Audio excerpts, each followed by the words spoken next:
What is going on, guys? So, the first round of the NFL draft is now over. We are in day two now. Day two starts at, I believe, 6 o'clock Eastern, or maybe 6 o'clock my time. Either way, 7 o'clock Eastern sounds right. I have the post, I posted the draft board, everything that's happened so far, right here. Yeah, okay. So, a crazy first round. That honestly was probably the best draft I've seen in some time. Probably the best I've seen since I've started actually watching the draft. I mean, the movement up and down. I want to say there was about 6 or 7 trades. That doesn't happen. There's been years where we don't have maybe one or two, maybe. And then some guys who just went way earlier than they should have also went just crazy first round. A great first round though. Honestly, one that I'm super happy with personally. My Steelers traded up from 17 to 14 to get Broderick Jones, the guy I wanted the Steelers to take, and they did that because the Jets would have taken him. I fully believe that. I mean, I think if he was on the board at 15, it was the Jets, and they had no option because they need a left tackle. But they ended up going with Will McDonald. But either way, we're going to run through this from the top. We'll go through this a little bit faster. I mean, I already started in the middle because it's my team. Whatever, it's my video. I can do what I want. But Bryce Young, number one. I don't think there was any surprise there. I'm going to go ahead and just really skip over that. I mean, I don't think anybody is really that shocked that he went number one. Then C.J. Stroud. That was a shock. However, the Texans made some moves, and I don't know exactly what the full pieces of trades that was to get to number 3 from 12. I haven't seen the total list, and I'm not really worried about it either because they're the Texans, and they just need to fill out their roster. They walked away with maybe the best player in the draft in Will Anderson, and then the guy who they think is going to be their quarterback. So, maybe I don't love Stroud, but that doesn't matter. I'm not the one making the pick. If they love Stroud and that's their guy, good for them. They got their guy. Then, just the fact that they got Will Anderson and C.J. Stroud is just crazy. They got two of, I mean, if you're really looking at two of probably the top 5 prospects in the class, I would say in some semblance of order, it's Will Anderson, Jalen Carter, Bijan Robinson, Bryce Young, C.J. Stroud. Probably, maybe you could argue it a little bit differently, but that's just my opinion off a quick thought. So, that's great for the Texans to walk away with 2 great players. And I don't know, like I said, what they have traded, what they gave up. If they gave up both of their second round, or their second rounder, then it might be a little concerning. I mean, I would try to if I'm them, I'm focusing on giving up a lot of future assets because we think this is going to be our franchise cornerstone with C.J. Stroud and Will Anderson. But either way, not a bad deal. They did great, honestly, in my opinion. Then the Colts grabbing Anthony Richardson. I really thought Will Levis was going to be a Colt. I did. I saw him as a Colt. I don't have reason for that either. It's not because I thought they loved him. It's not because I thought anything. It's just in my mind I saw him as a Colt. And I will say, Anthony Richardson has the highest ceiling out of any quarterback in this draft. However, I think that they messed up in a way. Shane Steichen could definitely develop him into the Jalen Hurts type. He did it once. He can do it again. I believe in that. But Anthony Richardson walks in as a day one starter. I don't think he's ready for that. I think he is incredibly raw. And I think Will Levis is also raw. However, I think I can reason it to say that I'm more comfortable starting Will Levis on day one than I am starting Anthony Richardson on day one. Anthony Richardson is going to take a lot of time. I think this first year is going to be a painful year. Thankfully, they have a pretty solid running game. They need to fix some holes in their O-line in the upcoming rounds, but they're fine. Their defense is okay too. They have good things going, but there's still going to be some issues. And I think if you had Will Levis, maybe you don't have your issues. However, I will say, you don't go based off of how good they're going to be day one. You go out based off how good they're going to be in the future. So I'll give you that. I mean, I'm not arguing with you there. But I don't know. That's just, I'm a little worried that maybe putting him in the position where he starts day one could hurt him. He could develop really bad tendencies. He could, just things could happen and it could really hurt him. Don't know how I feel about it. But if that's their guy, that's their guy. So can't blame them too much. Then Devin Witherspoon. Kind of a shocker there. It's not that crazy. I mean, everybody knew they needed a corner. Everybody knew they were going to get a corner at some point in Seattle. But Jalen Carter was on the board.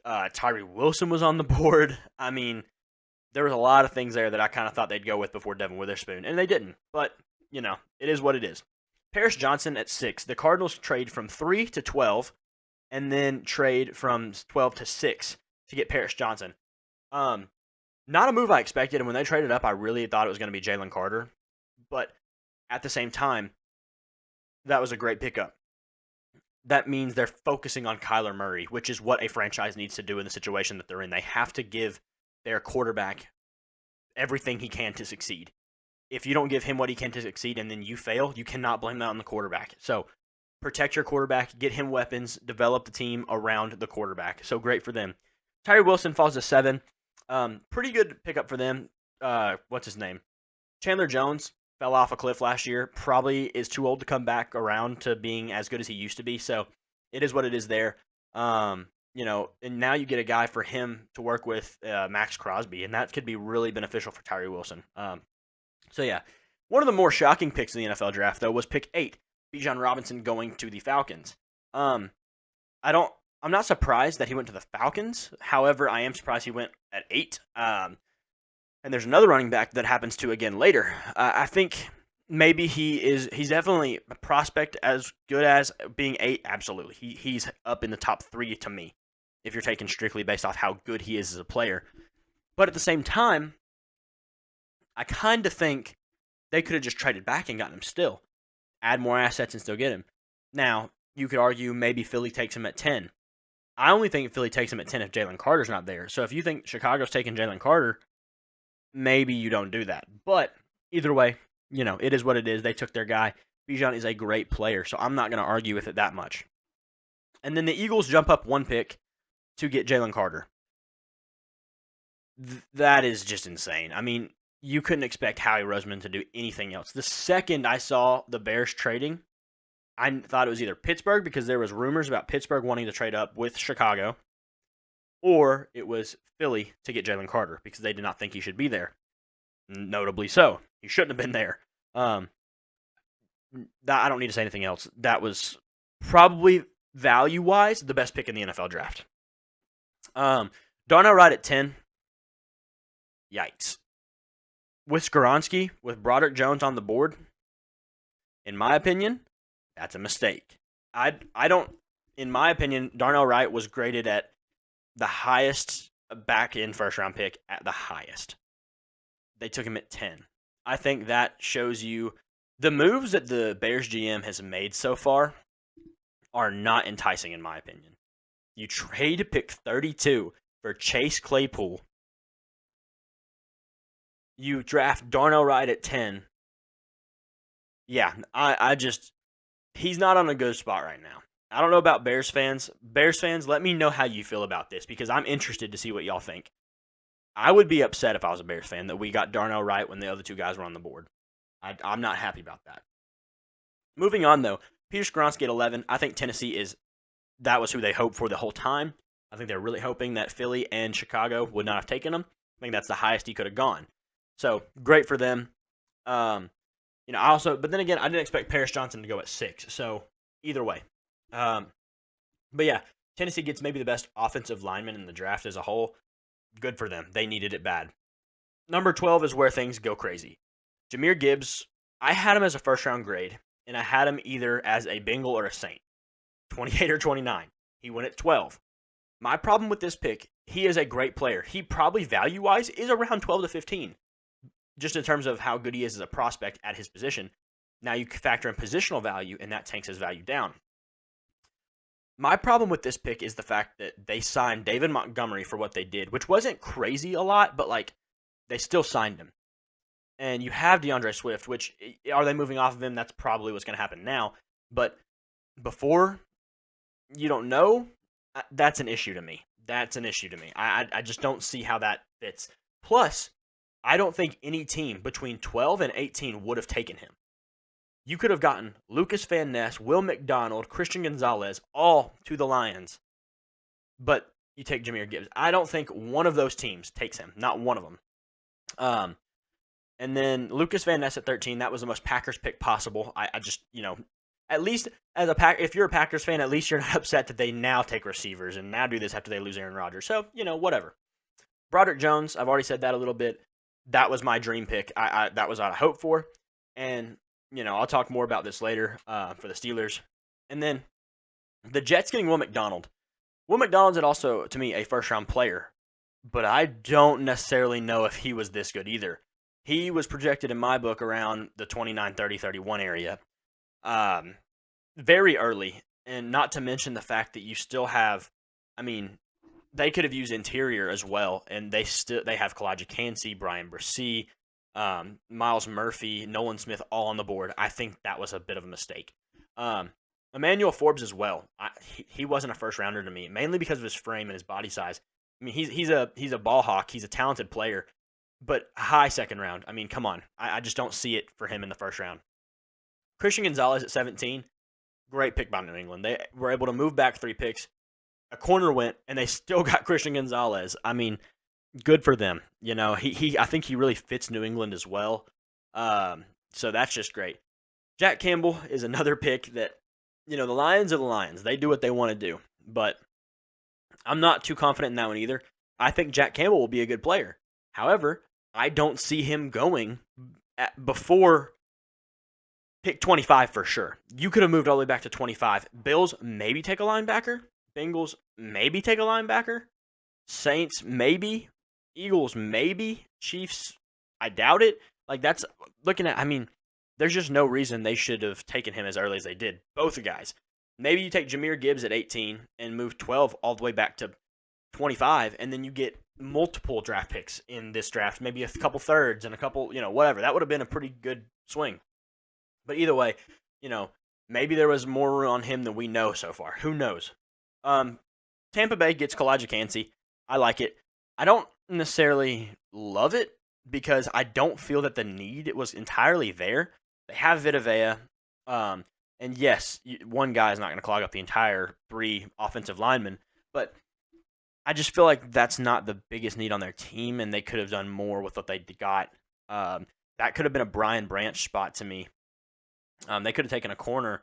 They could have gotten a receiver because Mike Evans and Chris Godwin are both a little bit aging. Will Levis could have gone there. Will Levis obviously fell in the first round. We'll talk about that in a minute, but you get the point. Jackson Smith and Jigba. Let's just combine these. Jackson Smith and Jigba, Quentin Johnston, Zay Flowers, Jordan Addison in that order. That was a shocker. The fact that they went all back to back. Jackson Smith and Jigba, he fell a little bit. I think he'll fit really well into the Seahawks offense. Give that slot guy something they kind of need. However, I think Jordan Addison would have been a better fit for them. I think he fits the Tyler Lockett mold. He can play in the slot while Tyler Lockett's there, but then when Tyler Lockett ultimately leaves the team in 1 or 2 years, he's your replacement instantly, no doubt. Jackson Smith and Jigba has a higher floor but a very low ceiling. I think he's one of those who he's going to be really good at what he does, but that's about it. He's not going to be a great player for years and years and years. So, it just is what it is there. Quentin Johnston, that was a question mark for me. I like Quentin Johnston. That's Mike Williams. Why would you have 2 Mike Williams? Why would you do that? They like him. It's their choice. Whatever. I get it, but I just don't understand that. Then Zay Flowers to Baltimore. I think they could have. To me, you switch Quentin Johnston and Zay Flowers around makes way more sense because Baltimore could really use that number 1 physical body type receiver, and the Chargers could really use the speed guy. But whatever. And then Jordan Addison falling to the Vikings.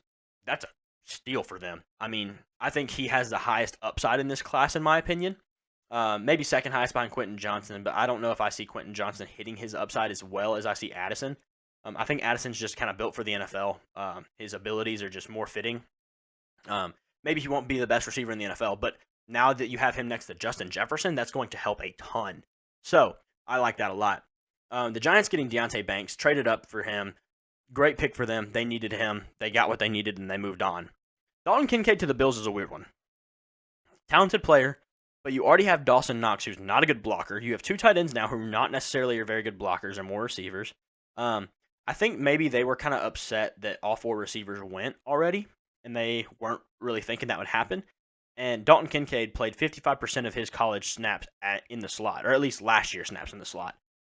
That tells me they're probably going to do that. It's probably going to be Stephon Diggs over here. Then you have Gabe Davis on the other side, tight end Dawson Knox, and him in the slot, which is interesting to say the least. I mean, that's weird, honestly. But I mean, they just paid Dawson Knox. Now they have Kincaid. I don't get it a whole lot, but you get your guy. Once again, Mozzie Smith. He's very much the nose tackle. He's a pretty good athlete, though. Don't think he was a first rounder, though. And I think with Brian Bresee on the board, the Cowboys kind of missed on that. If that was their guy, once again, they got their guy, so good for them. But in my opinion, I just think if Brian Bresee's there and you're needing the nose tackle, Mozzie Smith you can get later, so trade out if he's your guy. But whatever, things may not line up for that. Maybe nobody wants that spot. The Jaguars get Anton Harrison. Okay, nothing special. A solid player. I had him around this area for the draft as well. I think he just fits a need. That's all it is there. Bengals getting Myles Murphy is a question mark to me. Now you have 3 of him. Trey Hendrickson, Sam Hubbard, and Myles Murphy. If I'm a Bengals fan, I don't know how to feel about that. I think you'd rather have Brian Branch. You lost both of your starting safeties. You really kind of need him. You'd rather have Joey Porter Jr. Your corners can't stay healthy and have issues. You also have Eli Apple, which I believe he's gone now, but that is a hole now that you don't have a guy there. So corner is probably more necessary than Myles Murphy, who you already have 2 guys at the exact same position. So Bengals fans, you also let me know how you feel about that. That's just my quick thoughts on that. I don't know. Just kind of a question mark. Probably the best player available, honestly, but you just have that, and both of them are under contract for some time. So I just don't get it. Saints getting Bresee, huge fit for them, great pick for them. I think that just, that was probably one of their hopeful guys. They'd hope he'd be there, and the fact that he was, it didn't take them long to draft him. And Nolan Smith to the Eagles. I mean, I don't dislike the Eagles by any means, but you cannot just keep letting them get away with this. Like, what? Like, did you really just let that happen, NFL? The other teams, did y'all really just let that happen? That's crazy. And then the Chiefs, to me, the picture I see with the Chiefs is they were hoping that Darnell Wright was there, that he went at 10, whatever. They were hoping that Anton Harrison could be there. They were hoping that at least one of the receivers were there. And none of them were, and they just didn't know what to do, and they just went potentially the best player available. I don't have much to say about that, but skipping past them, thinking about the guys who fell out of the first round, Brian Branch, Joey Porter Jr., and Will Levis primarily. Keon White as well, but I don't know that he was entirely a first rounder. I was a little shocked that he was he was there at the draft. But Will Levis, obviously, I thought he would be the Colts pick. They like their guy, though, so whatever. I was really just shocked that he didn't end up going to a team like Seattle or Detroit that had 2 picks and are kind of in need of that future quarterback because neither of them have their guy for the future. So, that was a question. Not to mention the fact that the Raiders didn't take him or the Titans didn't take him or, even the Commanders. The fact that he got to the Commanders, I was sitting there with my buddies thinking, they weren't expecting him to be here probably, so could this be a spot for him? I didn't know, but I was definitely considering the opportunity. And it didn't happen. So thinking about Will Levis, I don't know where he goes. I don't know exactly the next round. There was some teams, I believe, that were frantically trying to trade up into the first round is what I heard. The Titans and a couple others I can't remember. But I would assume that's going to happen. Somebody's going to trade up. Minnesota, I believe, is one of them. That was another spot I thought maybe they go with him here. But maybe they were going to go with him, but then they saw the run on receivers and were like, okay, let's get our guy. Who knows? But Joey Porter Jr., as a Steelers fans were basically split down the middle. Some thought we need a left tackle very badly. I was that one, and some others are. Some thought, we need corner so bad. I don't really think we need a corner that bad. It's probably our second highest need, but I think because of who he is and Joey Porter Jr., everybody thought we needed a corner so much worse because they wanted Joey Porter Jr. Great story, whatever. However, I just don't think it's as big of a need as tackle was when our tackles have been a little bit iffy. The fact that Joey Porter Jr. is in the second round, it means he's a Steeler. He's going to be 32. They could entertain maybe a trade down, but I don't think they're going to risk it. I think they're going to sit there and take Joey Porter. They're not going to worry about it. And then Brian Branch, he's another one. He's going to go within the first 3 to 5 picks of the second round. I don't think he was expected to be here. Kind of thought the Chiefs might get him too. Didn't really think they'd go edge with them taking Karlaftis last year, but whatever. But yeah, so let me know what you guys think about this first round. Like I said, this was probably the best first round we've seen in a long, long time. So that said, I'm going to get this posted so y'all can see it soon before the second round starts. But thank you guys for watching. Thank you all for your support. It's been amazing lately. Last night I posted a YouTube short and it just blew up so fast, and I really appreciate you guys so much. Let me know how you think about this in the comments. Please hit the subscribe button, hit that like button, and peace.